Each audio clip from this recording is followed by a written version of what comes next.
to a brand new month, a brand new day, a brand new quarter, and the second half of 2025. It's a beautiful day to be alive. Good morning, everyone.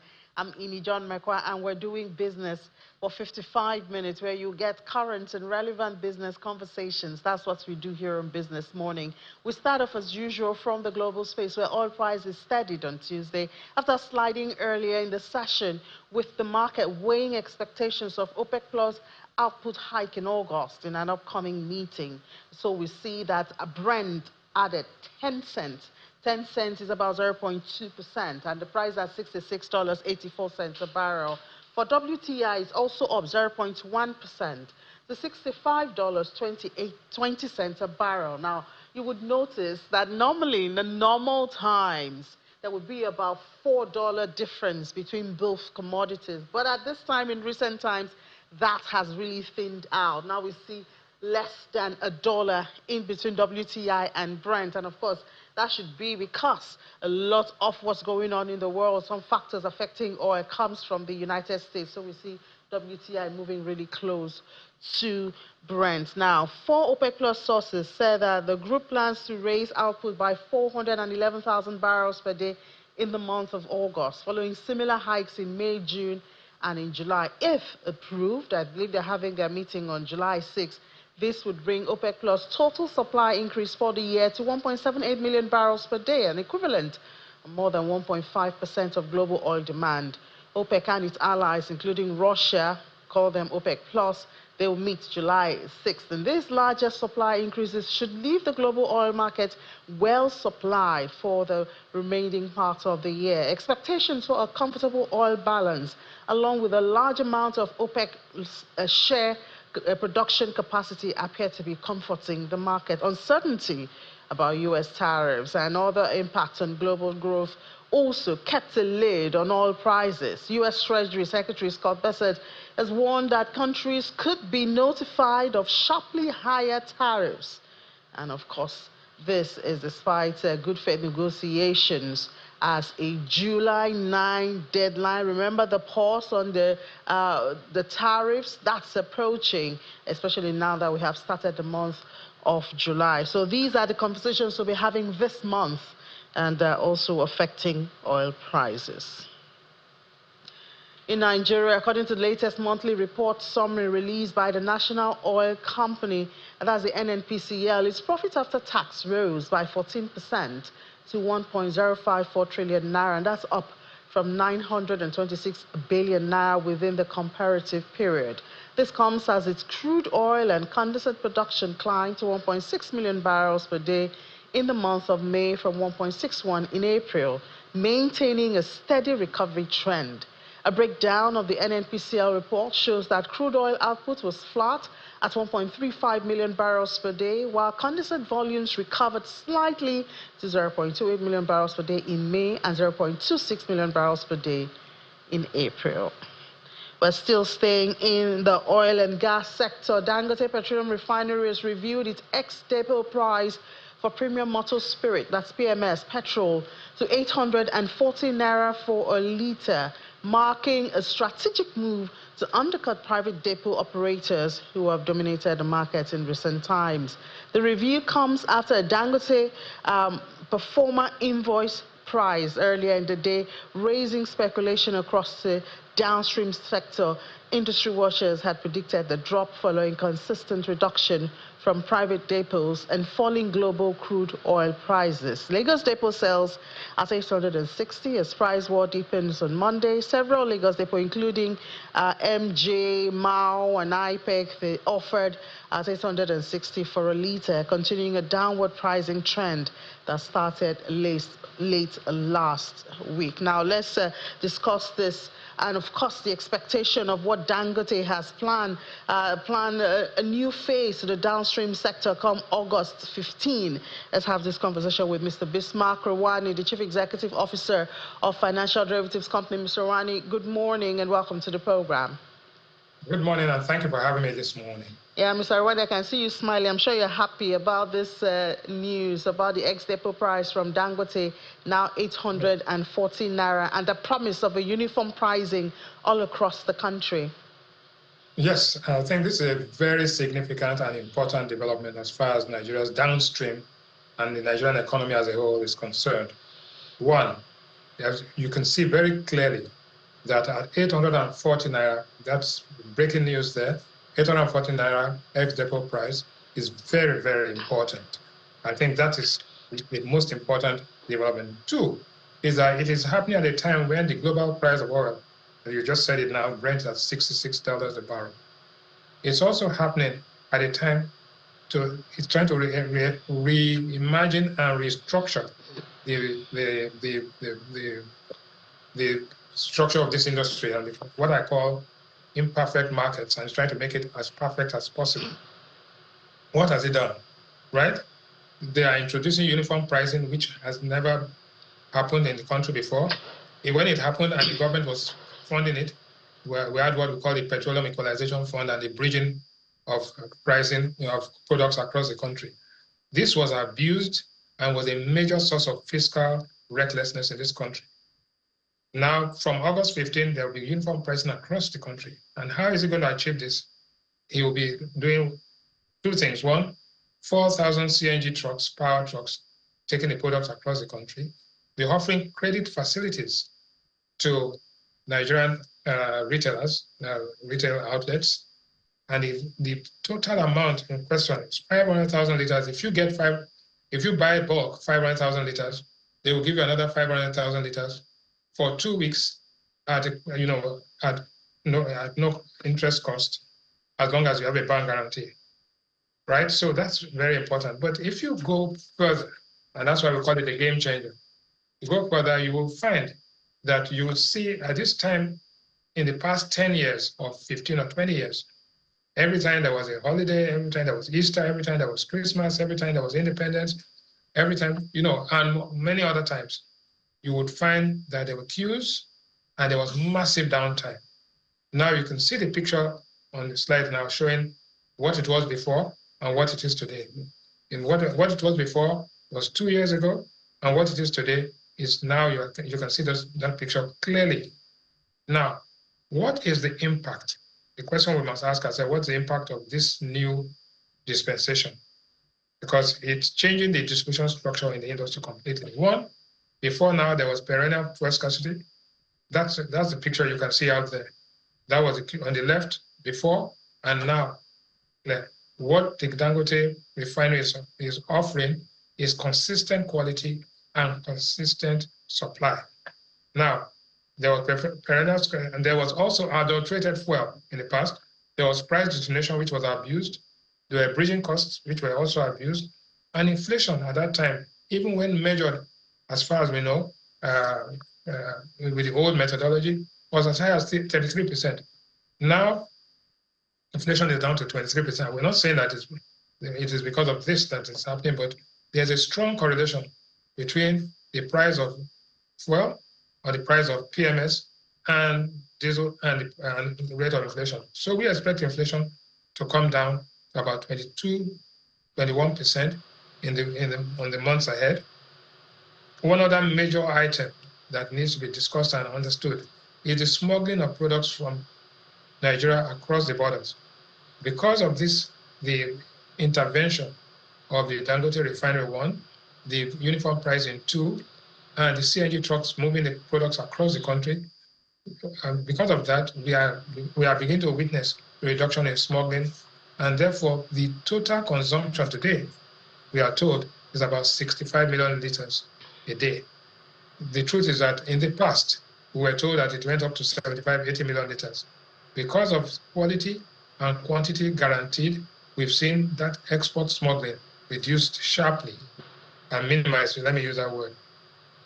Another thing to be considered is the dormant fuel stations. There are about 11,000 plus stations in the country.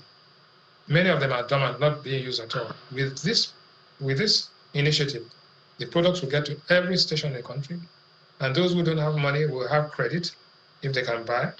And then also, it reduces environmental pollution. It's very, very important to understand this, that one, cost efficiencies, two, scale economies, which will only benefit the country as a whole, both at the retail level and the fact that it creates jobs. Because all the downtime If you spend 3 hours waiting at a petrol station, or your driver spends 3 hours, that is downtime. With this downtime reduced to zero, you will find that productivity increases, and when productivity increases, output increases, and then prices begin to fall. That is the important thing. All right. All right, Mr. Rwani. So we did see from your analysis that this is the logistics, the intervention in the distribution and the logistics part is going to cost Dangote over ₦1 trillion every year. Yes.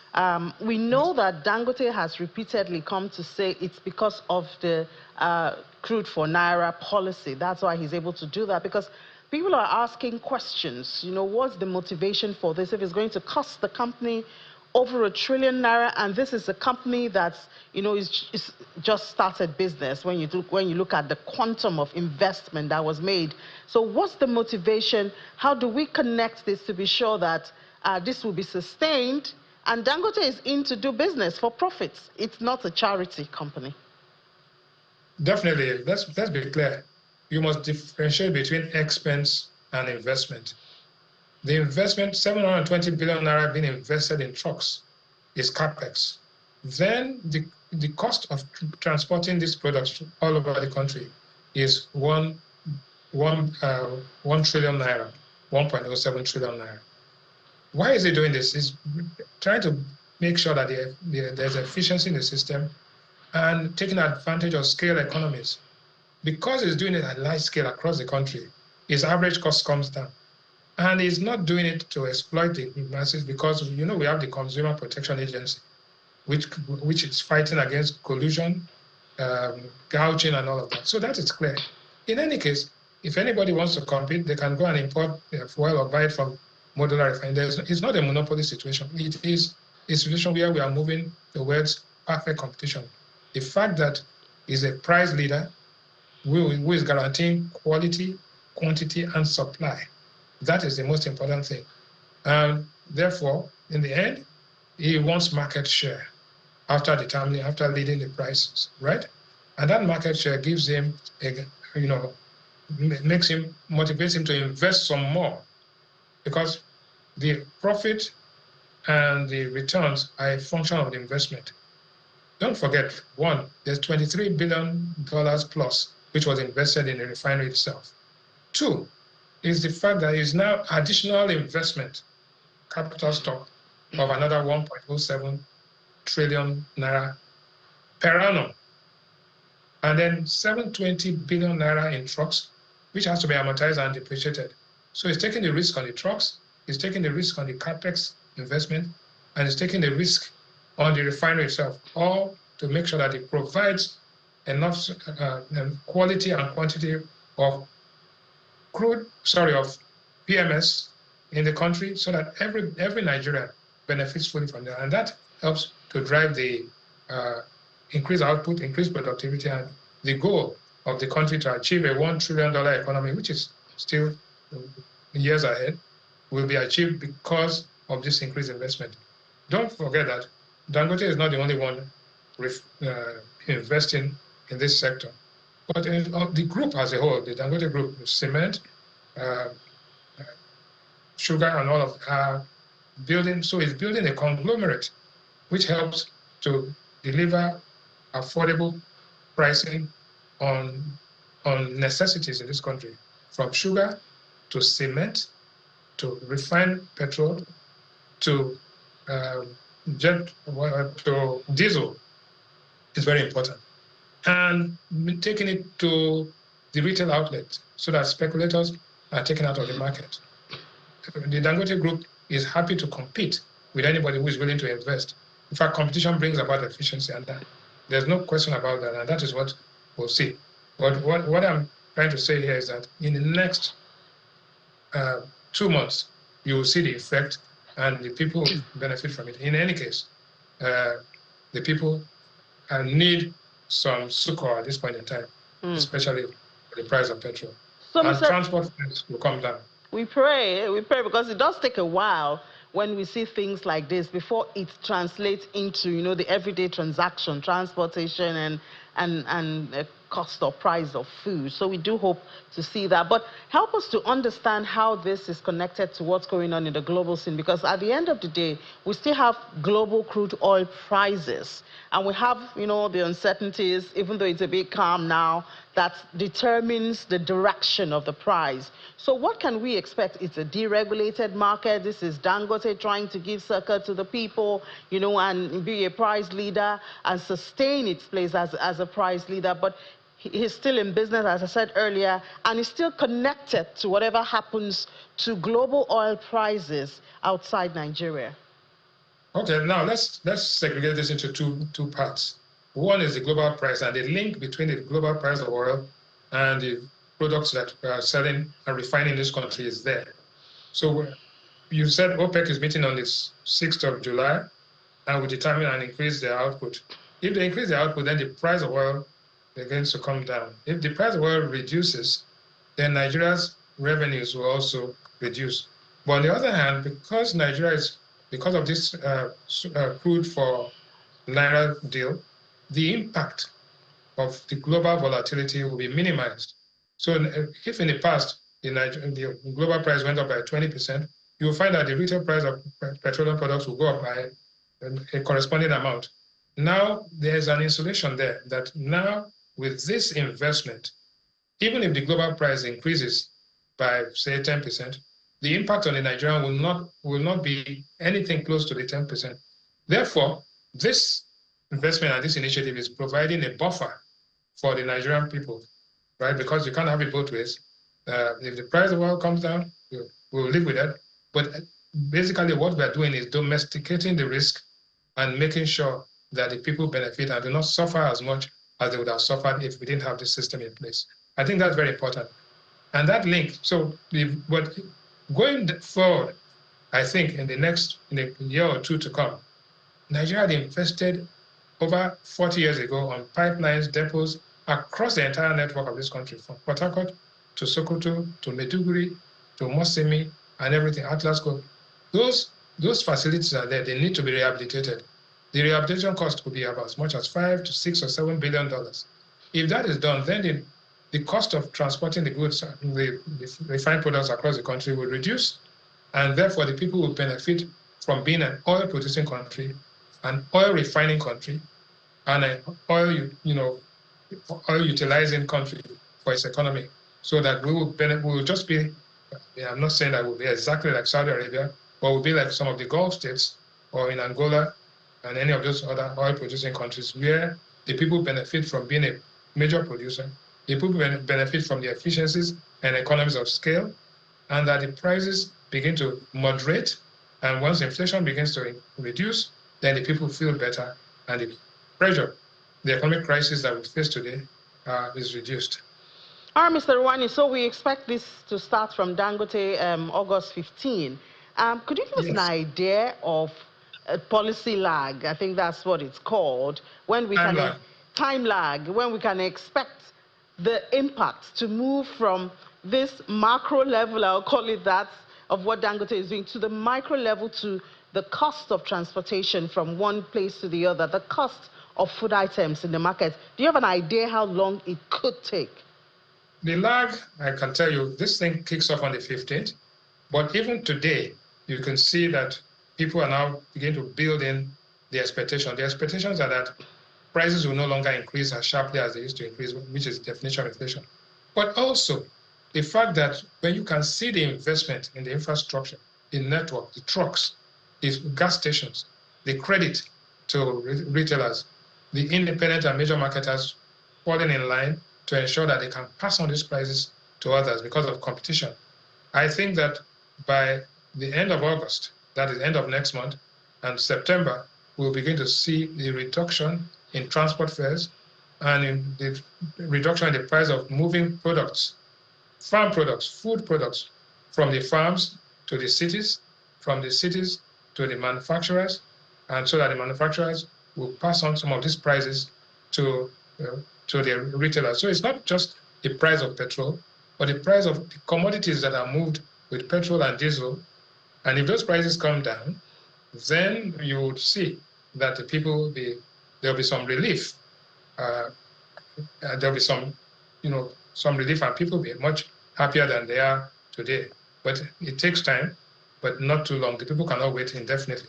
And that is why the initiative and the amount of investment, you're talking about 1.7, 1.8 trillion naira now, in addition to the $23 billion of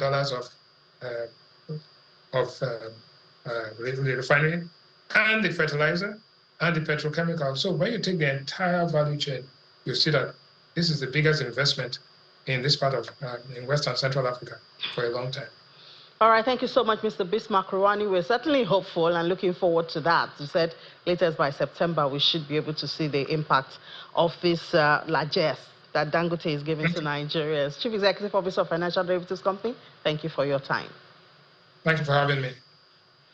All right, now to other stories. Now, the deposits of commercial lenders with the Central Bank of Nigeria soared to 68.9 trillion naira in the first half of this year. That reflects excess liquidity in the financial system.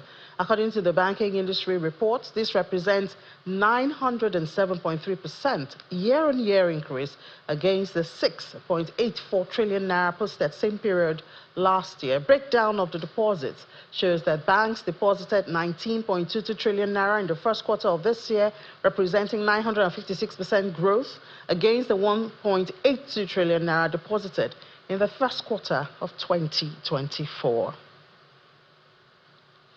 The federal government spent 611.71 billion naira in March this year to service its first ever domestic US dollar denominated bond. And this marks a significant fiscal milestone, but raises concerns about the growing weight of foreign currency linked obligations in the country's public debt profile.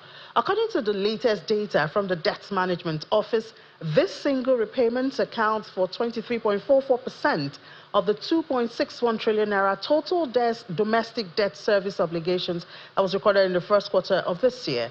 The bond, which was introduced in August last year under the $2 billion domestic FGN US dollar bond program, successfully raised over $900 million from local investors and was the first of its kind to be issued domestically in the foreign currency. And I know you remember all the celebration that came with that introduction. Now, after its successful 32nd annual meetings in Abuja, Flexing Bank is moving on with the conversation of driving intra-African trade. And the latest that they are working on is the IATF 2025 Business Roadshow. Nigeria IATF 2025 Business Roadshow has been described as a gateway to intra-African trade. The theme, harnessing regional and continental value chain, is Afrexim's way of sustaining the conversation of exploring the about 1.4 billion market available on the continent.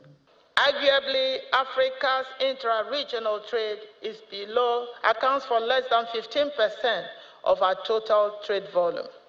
This is far below what is obtainable in other continents like Europe and Asia, and speaks to the fact that African countries do not trade much amongst themselves.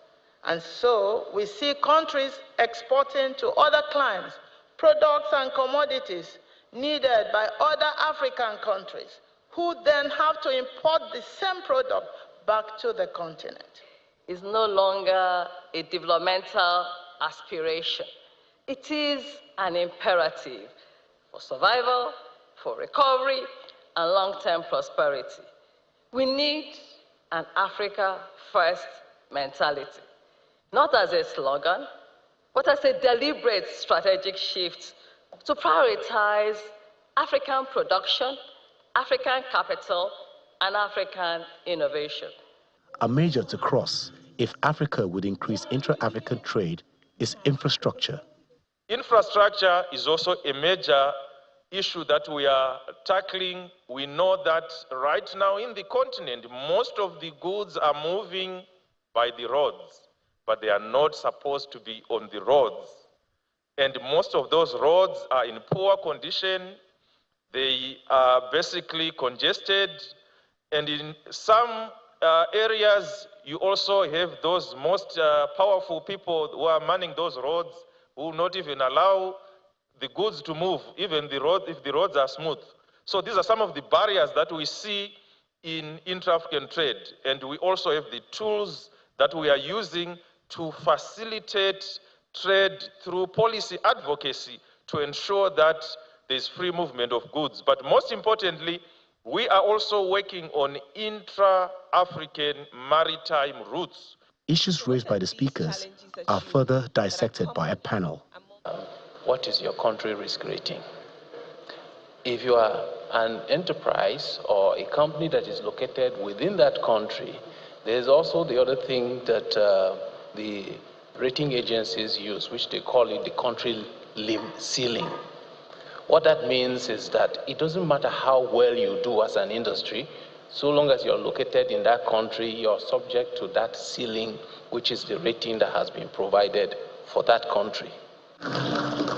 Exciting times and prospects for African trade. However, much is yet to be done. African trade getting a lot of attention and conversations at this time. We hope it will not end with the conversations. We hope it will certainly translate into more trade within the continent.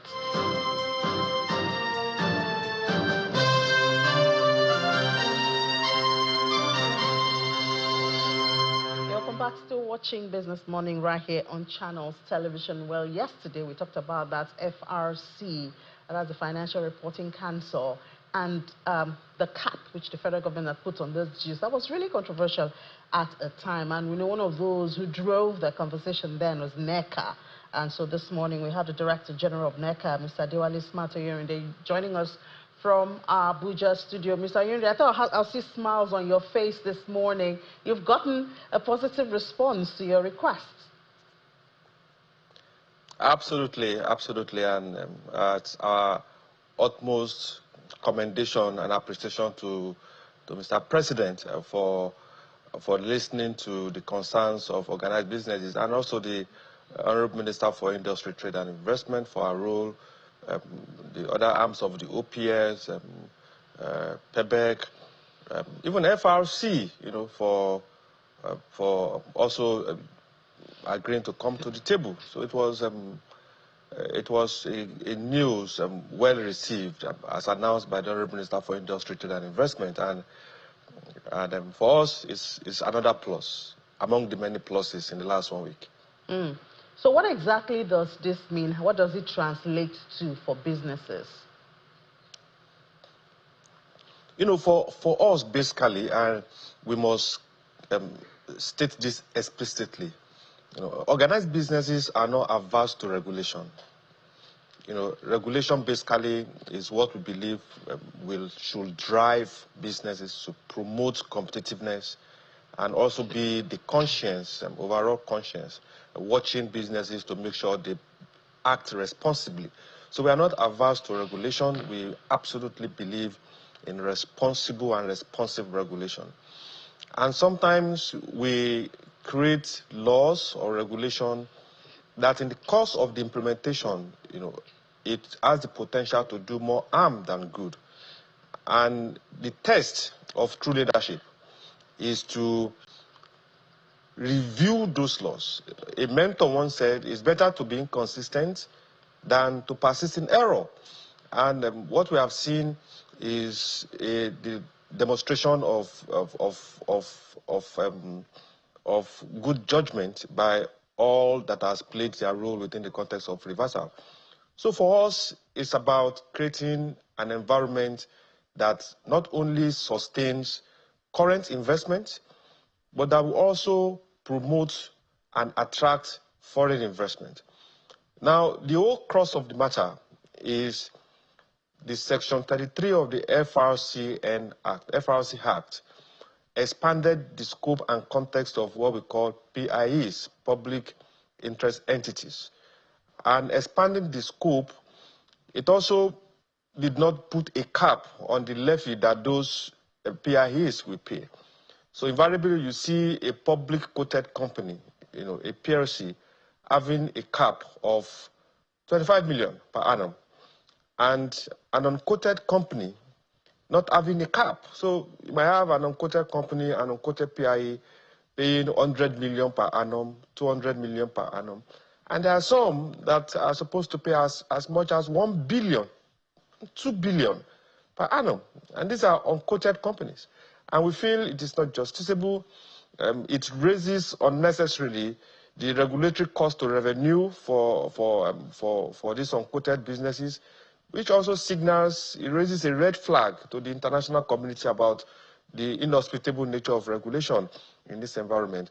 Those were the crux of the matter, and it was, we engaged constructively, we provided our facts, government listing, the Minister for Industry and Investment formed a technical working group comprising FRC itself, comprising SEC, comprising the Corporate Affairs Commission, the Presidential Committee on Fiscal and Tax Reforms was also involved, and the OPS was also involved, where conversation was held dispassionately. Facts were presented, and in the course of these, other agencies, PEBEC was also engaging, Alton, Association of Licensed Telecom Operators was also engaging.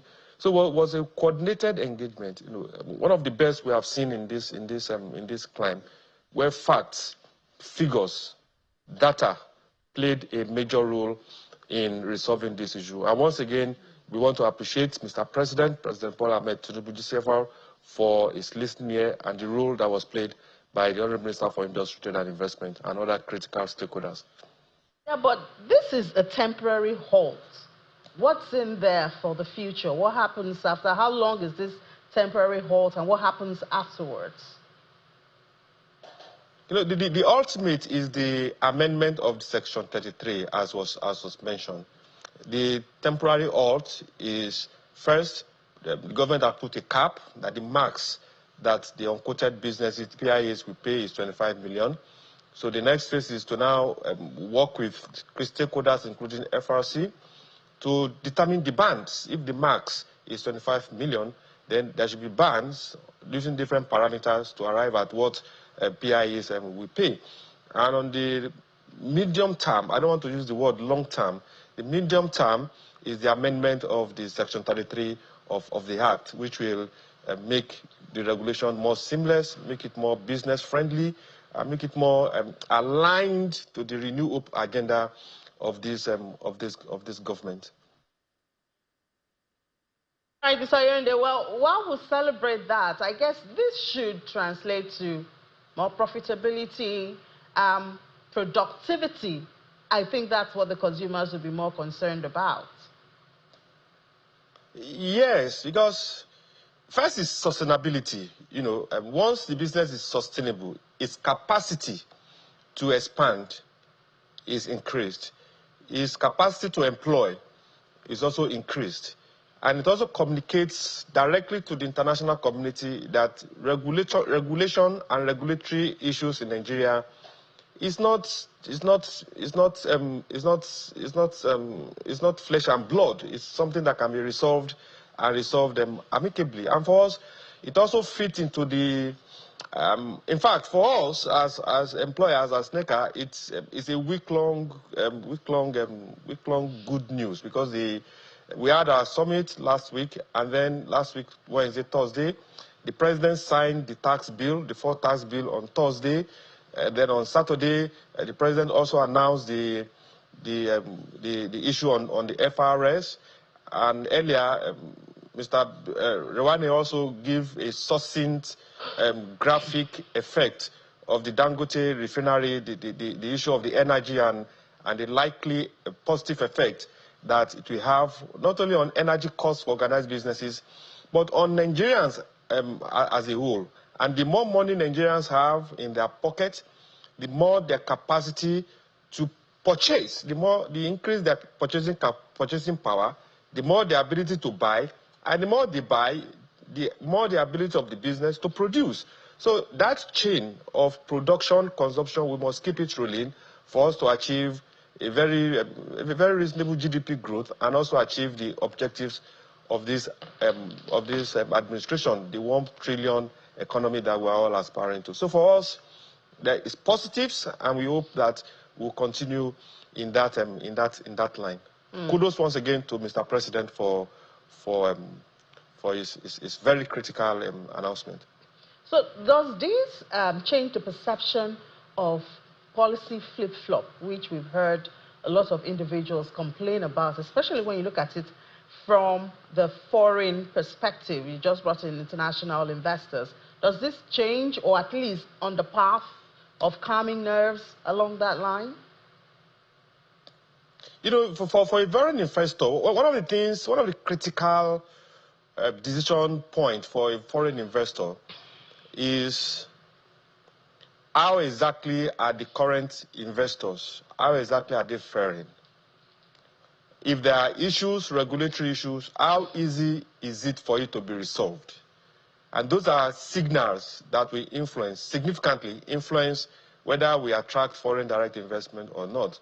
But this issue that has been resolved quietly, but which is a big issue, is a signal to foreign direct investors that this environment is improving significantly and businesses can be done without stress in this place.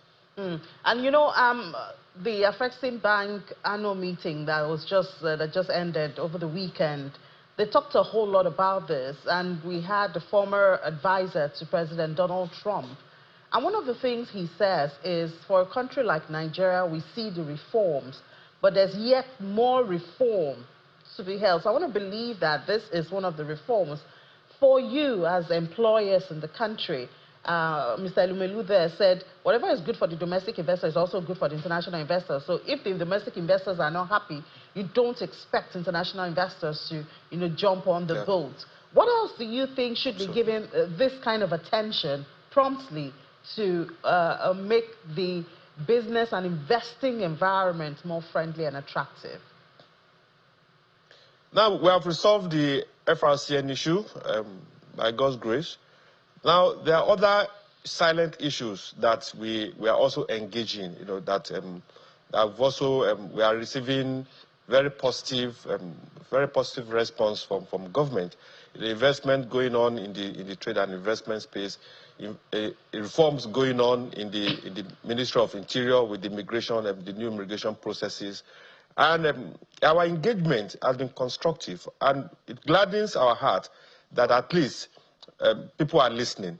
The ministries are listening, the agencies are listening, and we are co-creating structures through our own positive recommendations. We are co-creating structures that will not only support local businesses, but also make the environment a bit more hospitable for business.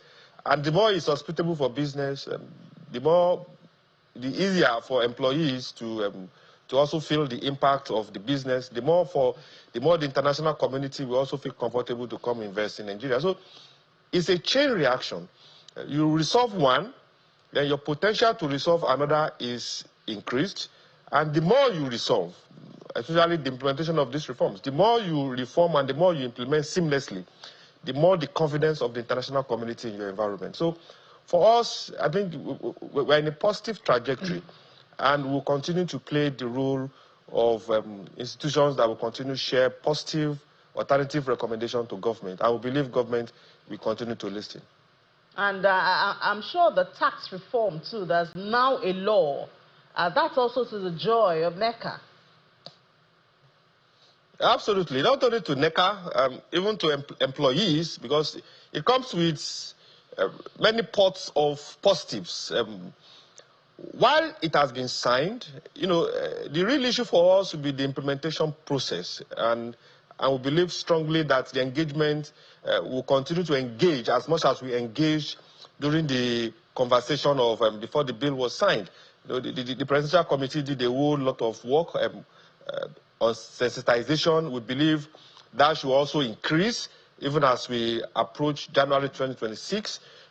We have also planned a lot of knowledge sharing sessions with organized businesses. We have reached out to Federal Revenue for us to jointly organize knowledge sharing sessions so that we prepare organized businesses for a seamless implementation of this bill. Will there be challenges in implementation? Absolutely, there will be. But we can create a system where we together create a structure that resolves those challenges that we'll face in the course of implementation even before they arise. It's a positive for organized business, positive to employees, positive to small and medium-scale enterprises, and we think with proper implementation and monitoring, the tax bill will change the landscape of businesses in this environment. Right, so you talked about the implementation, which is a worry and for a lot of people, you know, but we'll stay hopeful for it. It's supposed to start by January next year. That's the implementation and all. But what are some of the highlights of what you think are benefits to the real sector from the tax reform? We know, the low incomes would, to a large extent, not be taxed. That obviously is a good one, but what else stands out for you in the real sector? Now, let me point out two things, or two of three things. First, the fact that we have come to a point where our concern about multiplicity of taxes was addressed by the bill. If that is one of the things that the organized private sector will benefit, I think it is good enough. When we say in some areas, some states, businesses are paying over 90 different levies, taxes, and fees, it is not rhetorics, it is the fact. So if what this bill will do is to reduce that quantum of taxes that businesses are paying, I think it's a positive for us. Now, the second part of this is, for every business that is established, you need consumers, off-takers, to patronize you.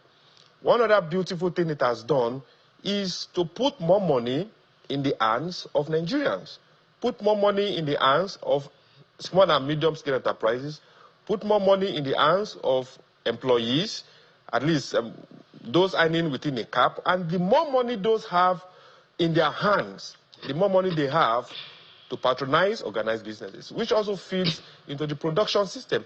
Not mentioning all the other benefits, the tax and the tax rebate, the reforms of the withholding tax system, and many others that are inherent within this bill. So for us, why we continue to monitor, as I said, monitor the implementation process, because that is where the real issues will arise. But we are glad that at least we have crossed this threshold of the bill being signed. Then we are moving to a more engaging process of reviewing in details those issues that might want to compromise the effective implementation of the bill. Someone said the devil is in the details, or the details is in the devil. I can't remember how it said. So going to the details is what we are doing next, and we are very sure that the FIRS and other LRSs will be open to engaging constructively. It's our bill, and it's for the benefit of this country, and we are open to that engagement moving forward. Yeah, I guess the most drastic part of that would be that the Revenue Service will be the only collector of taxes. I think I would really love to see how that works. But thank you so much for your time, Director General of Employers Consultative Association, Mr. Diwali Smart Oyerinde, for your time this morning. Thank you for having us. All right, so the Lagos Chamber of Commerce and Industry and the Bank of Industry, they're coming together to build innovation hubs, and they say it's for small businesses as well as youth. They have the latest one in Lagos, apart from the one that's spread in other parts of the state, of the country. Executives and members of the Lagos Chamber of Commerce and Industry and the Bank of Industry are meeting to further conversations and implementation of their jointly owned Innovation Hub, which was conceived to empower youth, small businesses and startups with tools, networks, and environments they need to grow, innovate, and scale up. We wanted a hub where we'll produce IT specialists at the high end of the IT industry who can, out of this hub, service clients around the world in specialist IT-enabled services. So whether it's in aviation, in engineering, in healthcare, our vision is to produce people from this hub who can give the best kind of outsourcing services to the largest corporations in the world out of Nigeria. So this is the vision of this hub. At the high end of the hub. At the lower end of the hub, we want to produce a large number of IT-enabled people working with the government to produce people who can be self-employed or work out of this place and serve their clients. The Bank of Industry notes that this collaboration with LCCI is in line with its plan to partner agencies and institutions to spread innovation hubs around the country. All shareholders, investors, policymakers, and ecosystem builders to actively support its success. Let us work together to scale its impact, mentor the next generation of innovators, and ensure that the benefit resonates far beyond Lagos, reaching communities and creators across Nigeria. We commend the Lagos Chambers of Commerce and Industry for its foresight, insights, and partnership in bringing this vision to life. At the Bank of Industry, we remain steadfast in our commitment to building a future anchored on inclusion, innovation, and enterprise. Together, let us continue to unlock the full potential of every Nigerian idea and transform bold aspirations into lasting impact. Thank you so much. Thank you. The facility, similar to others in other states, features state-of-the-art amenities including co-working spaces, high-speed broadband, tech labs, creative design studios, and incubation suites. Renewable energy systems have also been deployed to power it and fully equipped for 24/7 operations. More hopes, more empowerment for the youth and small businesses, and more businesses for the economy. Now let's get to the global space and see what's happening. And we start on a very interesting note. It's Musk versus Trump. Well, he may have stopped openly feuding with President Donald Trump, but Elon Musk isn't backing off his bid to kill Trump's signature mega bill. The Tesla and SpaceX CEO unloaded on the massive tax and spending legislation that Trump is pushing Republicans to quickly ram through Congress, labeling it as a debt slavery bill and calling it its supporters by name. Well, the uber-rich Musk, who spent around $290 million backing Trump and other Republicans in the 2024 election cycle and beyond, called for a new political party. He even vows that any fiscal conservatives who vote for the bill will face his wrath in their next primary races. But Musk's latest tirade came as the voting is underway in the Senate on dozens of amendments to the massive bill as part of the complicated reconciliation process that enables the GOP to pass it without Democratic support. Interesting time between two friends, or used to be friends. Now, the United States will resume trade negotiations with Canada immediately after Ottawa scrapped its digital services tax targeting U.S. technology firms, according to White House economic advisor Kevin Hassett. A White House press secretary, Caroline Leavitt, told reporters that Canadian Prime Minister Mark Carney called the U.S. President Donald Trump to tell him that a tax was being dropped, calling it a big victory for U.S. tech companies. Canada halted its plans to begin collecting a new digital services tax targeting U.S. technology firms just hours before this was due to start on Monday in a bid to advance stalled trade negotiations with the U.S. And Canada's finance ministry shared this information, and they said that Trump would resume trade negotiations before a deal, or to agree on a deal before July 21. That's in 20 days from now. And Tesla sales dropped for a sixth straight month in Sweden and Denmark. That's the number for June, underscoring the challenges that the EV maker faces as competitors gain market share and CEO Elon Musk's popularity declines. In Sweden, Tesla's registrations, which are a measure of sales, fell 64.4% in June from a year earlier. And then also Tesla sales were also down 61.6% in Denmark, where the U.S. EV makers revised Model Y sales, it fell 31.2% compared with the last year of 1,155 cars. The publication of Tesla's monthly car registration figures coincided with a renewal of dispute between Musk and the U.S. President Donald Trump regarding a sweeping tax cut and spending bill. Meta shares hit a record high on Monday, underscoring investors' interest in the company's new AI superintelligence group. The company's shares reached $747.9 during midday trading, topping Meta's previous stock market record in February when it began laying off 5% of its workforce that it deemed low performers.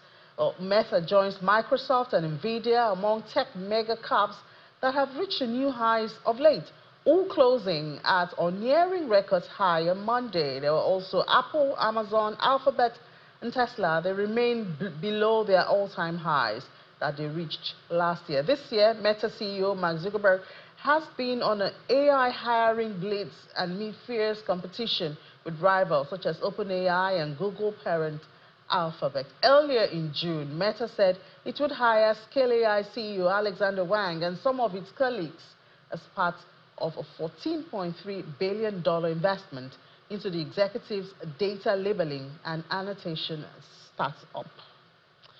And then we head outside there to China, where the factory activity unexpectedly returned to growth among export-oriented manufacturers in June. This is according to a private survey, as the country shrunk off headwinds from the trade disruption. The Clarkson and S&P Global Manufacturing Purchasing Managers Index came in at 50.4, beating some estimate of 49 and rebounding from 48.3 in May, which had been its worst contraction since September 2022. The private survey appeared to diverge from the country's official PMI report that was released on Monday and showed that manufacturing activity contracted for a third consecutive month in May, despite a modest improvement from the previous 2 months. That upbeat in CAC's PMI reading reflects a delayed response to the U.S.-China tariff reduction that was announced midday. And then we go to Europe, where the European Central Bank's latest period of monetary policy interventions to bring inflation in check is done in quotes, according to the institution's chief economist, Philip Lane. The Eurozone inflation rate came in at 1.9% for May, below the central bank's 2% target. Its key interest rate has meanwhile been cut to 2% from a peak of 4% over the last year, with money market pricing currently suggesting expectations for a further quarter-point rate trim to 1.75% by the end of the year.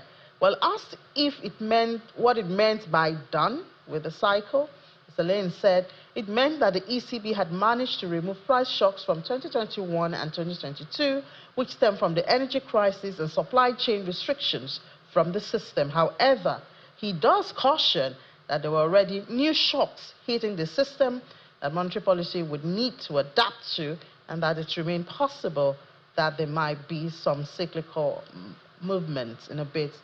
And finally, in Swiss, the Swiss manufacturing rose more than expected in June, reflecting hope that a solution to the ongoing tariff with the U.S. can be found as the July 9 deadline looms. The Purchasing Managers Index rose 49.6 from 42.1 in May. That's a huge jump, even though it's still in the negative territory, the third largest change in the indicator's history. UBS and Procure, the economist survey by some economists, they had said expected a smaller increase. So this came as a surprise to a lot of them.